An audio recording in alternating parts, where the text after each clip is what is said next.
Welcome back, everybody. We're about to start Module 3, and I am excited to keep building with you your knowledge around diversity, social justice, issues of culture and identity in K-12 schools. So last week, the primary focus of the work that you guys did was to sort of build some historical understandings around inequities in school. And I did that by highlighting a few things, particularly from a US context, that are both grounded in historical and legal narratives around schools, but also the racialization and gendering of teachers and the way that those pieces have all kind of led to some unsettling problems, concerns, and issues that we still contend with in modern education. As I said to you guys, it can be really easy to ask yourself, like, how did we get here? I think I ask myself that all the time. So hopefully that history and that historical piece will help you put into a framework that is grounded in kind of a historical understanding how we got here. Because this week is a little bit more about the sort of where we're at moment. But before I get into talking to you guys about some of those pieces, let me just kind of walk you through the module and tell you some of the things that I think are important to highlight. First of all, you are working on your equity audits this week. I know that a lot of you, I've had people reach out to me, are thinking about your data. Let me give you a few things that people have asked me and repeat them back to you guys about the equity audits that I think might be helpful. First of all, you are going to have data that you just can't get. There are going to be times when you go to your principal, you go to your supervisor or to your administration and you say, can I have the data on, student incomes in our school district? And they might say no to you. You need to persevere and see if there are other ways you can access that information that are from public sources. Income and things like that can be really sensitive. Schools don't often want to give that information out. It doesn't mean that your principal doesn't want you to have it. It doesn't mean that your superintendent is trying to hide anything. But from their perspective as leaders, they really want to make sure that they're protecting student data. They don't want students to actually be sort of pigeonholed or for there to be any kind of replication of harm if information about their socioeconomic status is shared. So when you're told no, know that it might not be a no, it might be a not here, right? It might mean that you need to go somewhere else for that information. So look at your public data, your online sources, look at school board records or, state or regional territory kinds of organizations that might give you that information. Call somebody at your state education board or in your state teachers organizations and they might be able to help you. However, if there is information that you persist through several rounds of trying to find that information and it's not available, you can put a little note in the space where that data would have gone and tell me why. Tell me why it's not there. Tell me where you went to look for it. Tell me why you weren't able to find it. And then finally, tell me what the consequences of people not being able to get that information is, how it might play actually into kind of replicating or reinforcing harms, right? If we can't know how many students in our school who are students of color are in special education services, if that's a piece of data that's being held from you, then what does that mean about our ability to actually assess our equity in our schools, right? So you're gonna want to write a sort of thoughtful presentation of why that data isn't there. But that will happen to some of you. And I've already had students sort of saying I'm a little worried I'm not gonna be able to get this information. So just know that. And also make that equity audit spreadsheet fit for you. If the categories that I have articulated, the subcategories I should say, make sure you keep with the main categories that are sort of in line with what we're reading. Also make sure you're doing the readings because that will really help you think through how to create this. But if something doesn't fit your site or you want to use a different piece of data, I would encourage you to use your professional judgment and to go forward and do that. But you are ultimately putting all this together. The 14th is, I believe, the day that you need to have your videos uploaded. Let me just double check that because now that I'm saying it, I'm always a little bit paranoid that I'm forgetting the dates. I'm pulling up my work calendar while I'm talking to you so that I can make sure that I'm giving you the right dates. Sorry, guys. So your equity audit presentation, yes, is due on the 14th. Okay, I just want to make sure I was giving you guys that. You are then going to be watching presentations and you are going to be responding. This is the peer feedback and revision process. You're presenting, you're getting feedback. So when you're commenting on your peers, you guys, don't just say, hey, I thought that was good, nice job, I'm really interested, it seems weird. Don't just put vague comments. Say, I would have liked to know more about this, or I didn't feel like your graph really helped me understand.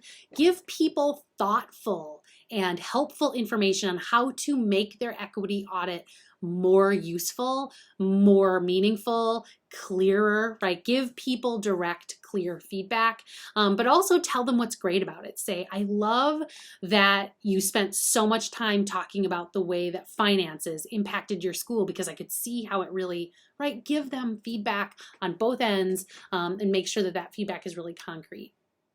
But that's for the 21st. You guys are just working to the 14th. So this whole week is about like looking for that data, finding it. Do not wait till the last minute because you will really, really regret it. To that end, I want to also mention to you guys that I will be actually out of town. I'm going to be in Philadelphia for a conference from Wednesday through Sunday. So the 10th of April through the 14th of April, I will be unavailable. The first time you guys will see me will be probably on the 16th during our synchronous session. So if you have questions, get those questions to me in the next couple of days. I will try to respond, but as you guys know, the flurry of like packing up to go can be tough. So be patient with me as I try to respond. But the other piece too is ask each other, ask your peers, reach out to your colleagues in this cohort. That's one of the beautiful things about a cohort, but if you aren't building those collegial relationships with each other, then you can't do it. I was just having a conversation with some doctoral students. So they're not in your cohort, they're in another cohort. These are doctoral students that have been in classes with each other for over a year. And I was in a conversation on a Zoom with 2 students from that cohort. And I was talking to each of them individually about their work, but they were listening to each other. And one teacher said to the other after I finished talking to the first one, she said, oh, I didn't know that your work and my work were so closely aligned. We should really talk. This is after being in a cohort together for over a year. They did not know how closely their work aligned. And what that told me was that they have not like reached out to each other. They haven't built those relationships. So I really want to reinforce that partly these synchronous classes are doing that, are helping people who are showing up to them, make connections, like build on each other's work. But the other part is that it really just has to be you doing that and not just staying in your comfort zone, but saying it out to the whole cohort. Say, what do people think? If I did this, do you think that that would cover it? And if you don't know the answer, even after talking to your peers, and if I haven't been able to get back to you yet, what I want you to do is I want you to make a decision based on your highest level of professional integrity. And most of the time when you make a decision and you say, I decided to do it this way because you were unavailable, my peers couldn't really give me too much advice, so I decided this, it's almost always going to be okay. So just a little word to the wise, little piece of advice. Okay, so knowing all that's coming up, keep collecting your data. I'm going to be a little bit out of town. And be prepping those presentations to be posted by the 14th. Okay, so speaking of the 14th, speaking of next week and what is coming up for us. So this whole week, you guys are going to still be working on other pieces. And one of the things you're going to be working on is continuing to read Fix and Justice, Not Kids. Katie Swalwell, one of the authors of this this book, will be actually coming into our synchronous session on the 23rd. So we want to make sure that we have the book completely read and be ready for Dr. Swalwell by the time she comes into our synchronous session. So that's exciting. We have a guest speaker coming into our synchronous session. So it'd be great if you could come. And you're going to have lots and lots of notes and ideas. Speaking of notes, For this next section of the book, so I had you read chapters 1 through 3. They're pretty short chapters for your last module. For this module, you're going to be doing chapters 4 through 6. I've been asking you all along the way to take notes, to be writing down notes on each chapter, looking at the passages and quotes that are important to you, creating a list of questions that you would use if you were talking to those scholars, whose voices would you like to hear more from, right? All of those things that I'm kind of asking you to think about as you go through this text. And for this for this module, for module 3, I want you to actually show me your notes. You're going to actually submit your notes to me on the 14th. They don't have to be fancy. They don't have to be pretty, but they do have to show me that you're reading the book. They do have to show me that you are thinking critically about the content of this book and applying it to your own work. I would be really happy to see several pages of notes and reflections and quotes and things like that. But if you haven't caught up to where we are, get yourself caught up. I will be grading it. I feel like I need to kind of be giving people some checkpoints to keep them kind of aligned. It gets really hard to fall behind. So this is kind of an effort for me to make sure that you're caught up, especially knowing that we have Dr. Swalwell coming in. I don't want people to be too far behind in this text. So that's going to be one of my ways that I'm kind of checking in, seeing how you're doing. So show me what you're doing. Okay, so that's the Swalwell and Gorski text for this week. All right. So the next thing on the module below Fix Injustice and Not Kids is History of Education and Injustice Part 2. So if you click that part of the module open, what you're going to see here is that I want to focus on a number of structures that sort of design inequality into schools. Inequality in schools is not something that is sort of just happens magically, right? We have design and structures and systems that actually make this function. It actually is one of the things that we talk about least often. We often talk about like teachers, their positionality, skill in teachers and their work, administrators, their positionality, right? We talk about all those kinds of things. We talk about communities or parents. I just saw this like TikToker doing a video about how parents are the problem in schools. We can continue to just point at the different players in the system, or we can actually look at the systems and structures and the way that those systems and structures operate to actually reproduce inequalities. And that's what we need to do. That's the new shift. That's what authors like Frary and other individuals are asking us to do through this liberatory sort of approach to schools that we are taking up in our work. So what I'm having you guys do is go through and look at 4 different structures or systems in schools that actually worked to design inequity into our system, but also that there are systems that we can deconstruct. So the first one that we're going to talk about is the boarding school system, and more broadly, colonialism in schools.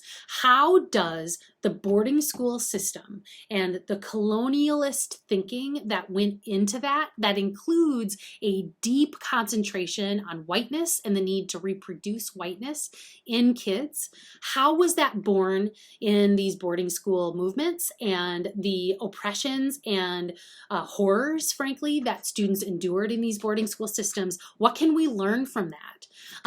We have a guest, and you guys are going to watch a video of Wendy Thompson. Wendy Thompson is not only a doctoral student in EDLA, but she is also the director of the Tribal Relations organization here on campus, works really deeply with students at Gonzaga who are Native, but also she works on trying to expose on the Gonzaga campus the structures of whiteness and colonialism that actually are often impediments, not often, they are always impediments for our Native students. And so I almost called her doctor. I'll have to tell her I almost accidentally called her Dr. Wendy Thompson. She'll be a doctor very soon, but she isn't quite yet.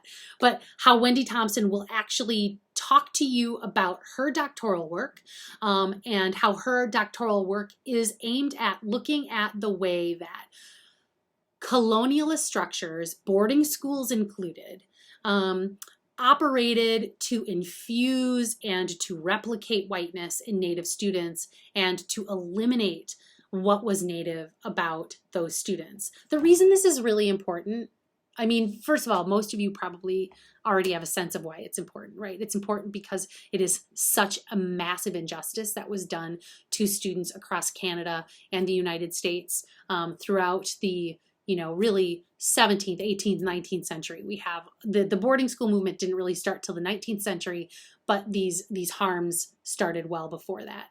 But what Wendy is going to talk to you guys about is the way that our thinking about boarding schools and the boarding schools themselves, the sort of philosophy and thinking that they were based on, the way that it persists in our schools. Sometimes we say like, oh, well, we don't have segregation anymore. Like we desegregated schools. We don't have boarding schools anymore. We got rid of those. But what Wendy will talk about and what many scholars have spoken about is that the philosophies and thinking, the whiteness and colonialism that sort of was the basis of those systems still lives in our schools and the way we think about them. So you're going to see Wendy talk about that. That's just a little primer. And then you're also going to do some reading about that. So you're going to dig into this issue. The other one you're going to look at, and you guys, this one is vast and huge and powerful. And it really fits together with bullets 2 and 3, redlining and school funding really fit together. But redlining is a practice that was taken up in the United States, all over the United States, that was part of what segregated communities and led to massive segregation in schools. And there are still communities in the United States where redlining and the effects of redlining is really, really prominent. I think I'm going to put on here, there's a really amazing New York Times article that came out, gosh, over a decade ago now, but the content of it is still really important, that talks about the most segregated cities in America. And, you guys know, I think that I'm from Wisconsin, and one of the most, if not the most segregated cities in America is Milwaukee, Wisconsin. Why is Milwaukee so segregated? Why do we have all of these Latino kids on the south side? We have all of these black kids on the northwest side, and then all the white kids on the far east side of the state or the city. And it has to do with geography. It has to do with historic redlining. And it has also to do with patterns of migration, which stopped a lot of African Americans from moving north into some of these other parts of Wisconsin. A state like Wisconsin, most of its black population and its Latino populations, although those populations are changing a little bit, most of the black population in the state of Wisconsin is really segregated in the southeast corner, which is where Milwaukee is, which is along the lakeshore, and which is adjacent to and connected to the city of Chicago. And so what we know is that as migration patterns, this is where my history and geography teacher comes in, as those migration patterns moved, redlining and other kinds of practices in the city of Milwaukee stopped Black residents from moving into other neighborhoods specifically to keep those neighborhoods white. And so you're going to watch actually 2 documentaries. The first one is called Race, the Power of an Illusion, The House We Live In. It's the 3rd episode in a 3-part series. If you want to go back and watch the entire 3-part series, Race, the Power of an Illusion, I would recommend it. It's an incredible series from PBS, but this one is specific to redlining. It tells you what redlining is and how it affected communities, individuals, and especially in that post-World War II era, the devastating impact of our returning soldiers who had fought in segregated units in many cases, but nevertheless had fought for this country and came back and realized that their lives were actually not going to be equal still, right? So the other documentary I really want you to watch is more of a narrative documentary about one community. It's called Racist Trees. I don't want to say too much more about Racist Trees, but basically what it will do is give you a modern example of the way that redlining impacts communities still today. It is compelling. Don't skip this, you guys. Don't skip any of this, but don't skip these. They're great ones. School funding is the next bullet. You guys, school funding is so hard. It's so hard. I want to acknowledge right up front, this is just a tip of the iceberg in terms of school funding. I don't want you to feel that you need to understand a full measure of like what school funding is, but what I want you to understand is the way that school funding has been tied to home prices, and then add to that your understanding of redlining, and you start to see how schools in neighborhoods that are poor have been deeply underfunded and have, like, in terms of the proportional needs of the students in those communities, have been left with virtually no resources to address the problems that are created by poverty, by segregation and exclusion. So there are a number of reads in here. Several of them are pretty short. I tried not to give you too many that were too academic, because that can be really, really hard. But I also included one about Canada's approach to funding, because our Canadian neighbors know that their funding system is really different. And the differences between American and Canadian school funding help us start also to understand what other options are available, and the pros and cons of different systems are really powerful to understand when you critique the American funding system. The last one in this list of sort of the structures of injustice has to do with something called disproportionality. On the 16th, we are going to have in class next Tuesday a scholar named Deontay Iverson. Deontay is an advanced dissertator at the University of Wisconsin. He's a friend of mine. He is a collaborator of mine, and he is a brilliant scholar who does work on disproportionality in special education and discipline. But he looks at how policies that are passed by state organizations impact our tendency to be disproportional in the way that we use some of these systems, like special education and discipline systems. So I almost just called him doctor too. He's going to be a doctor soon too, but not yet. But Deontay, soon to be Dr. Iverson, will come in and kind of give you guys a lowdown on his work. He's going to talk to you about his dissertation work, what he has found, what he knows about disproportionality. And we're going to look in your readings and your videos at what disproportionality is, also looking at some of the dilemmas around disparities in schools, both in students, especially students of color, being overrepresented in special education and discipline, and underrepresented in other spaces like non-sports co-curriculars and co-curriculars, AP courses, honors courses, parental involvement. There is a disproportionality of disproportionately low parental access. So he's going to talk to you about all those kinds of things. And then there are two things I want you to think about girls, especially Black girls, because we often think about the way that Black boys are disproportionately affected in these spaces, but Black girls, recent studies have shown, are even more brutally and disproportionately impacted by these systems. So I want us to tap into that and think about what we know about the way that young women are sometimes Black girls. One of the things we know is that they are aged up by white people. White people look at Black girls and they think they're older than they are. They attribute to Black girls' behavior a tendency towards more sexuality, and their behaviors, their actions, their clothing is often by white people considered to be more highly sexual when it's not considered by Black girls and Black individuals to be as sexualized. And so we see this tendency to sexualize and age up Black girls that puts these young Black women in really, really scary positions in terms of the way that their behavior and potential is perceived in K-12 schools. So I really want you to focus on that for a little bit in this. Okay, so this work, you guys, this is your work. This is yours to process, to take in, to take notes on, and to be always remembering that I am going to be asking you to show me what you learned from these readings in your final work for this course. I'm going to be looking for it. When you're jotting down notes, you should be taking quotes, should be taking down information from each of these sources that could potentially be used in your final piece for this course. So just make sure that you're doing that for yourself so that you don't end up in a situation at the end of the course where you're scrambling to go back through all of this material, and that you're kind of keeping it consistent. I'm giving you a lot of freedom. So that means, and by freedom, what I mean is I'm not asking you to like turn a bunch of stuff in for this page. So I'm trusting you as adults to do it, but I will expect to see it in your final piece. Also, I hope that you are just compelled to do these readings and to watch this material because you know how vital and how important it is to you being a master educator. So, okay, so a couple more things to note and then I will stop talking. I want to talk to you guys about Paulo Freire.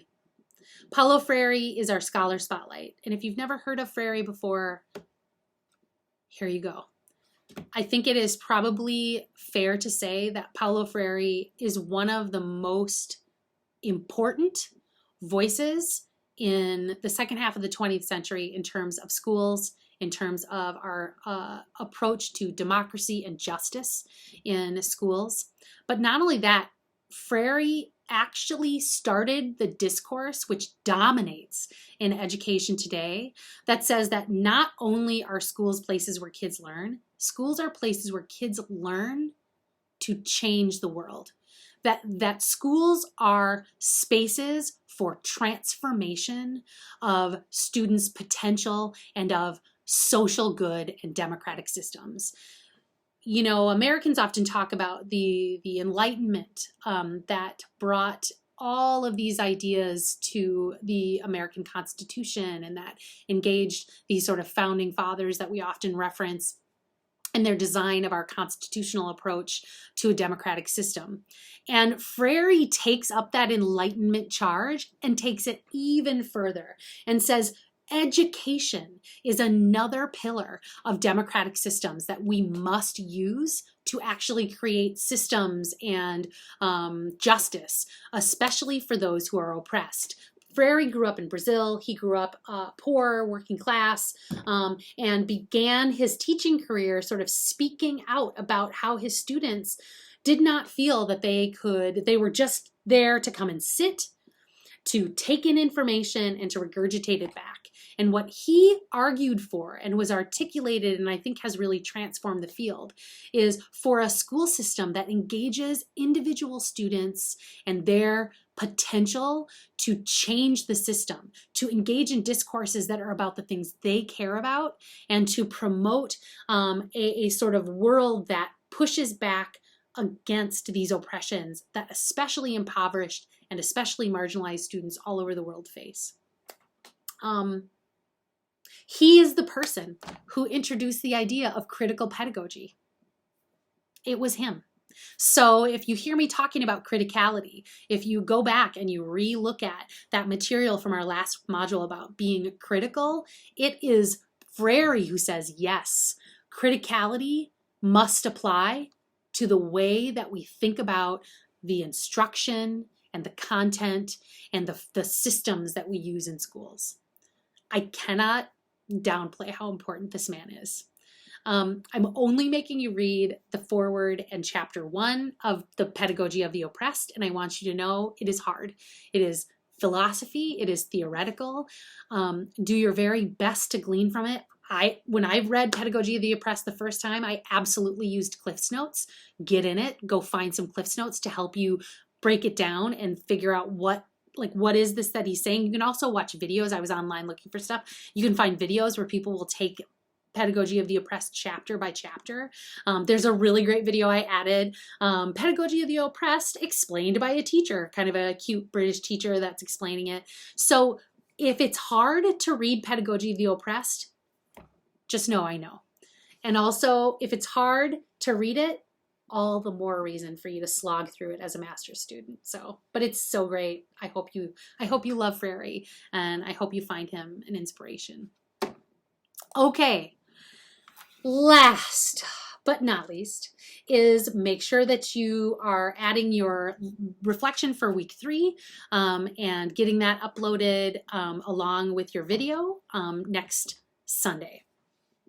For the 4th module, we're going to be looking at pedagogies for just schools. We're going to be looking at queer pedagogies. We're going to be looking at pedagogies around liberation for disability. We're also going to be looking at intersectionality. And I'm going to be talking to you about maybe pedagogies and approaches for systems for groups of kids that you haven't ever thought about. And kids whose marginalization sometimes is really silent. And so I'll leave it at that. So we're going to be looking at how to build pedagogies for students whose oppression and whose struggles you may not always see in your classroom. They're there, but we may not always see them. So that's kind of what's coming next. For module 4, it's actually a 2-week module. So just know that next module looks really big, but it's for 2 weeks as you work on finishing some of this stuff up. Okay, enjoy. Keep going, keep growing, keep pushing yourself. It's a pleasure and an honor to be your professor. So I look forward to talking to you guys all soon. Bye.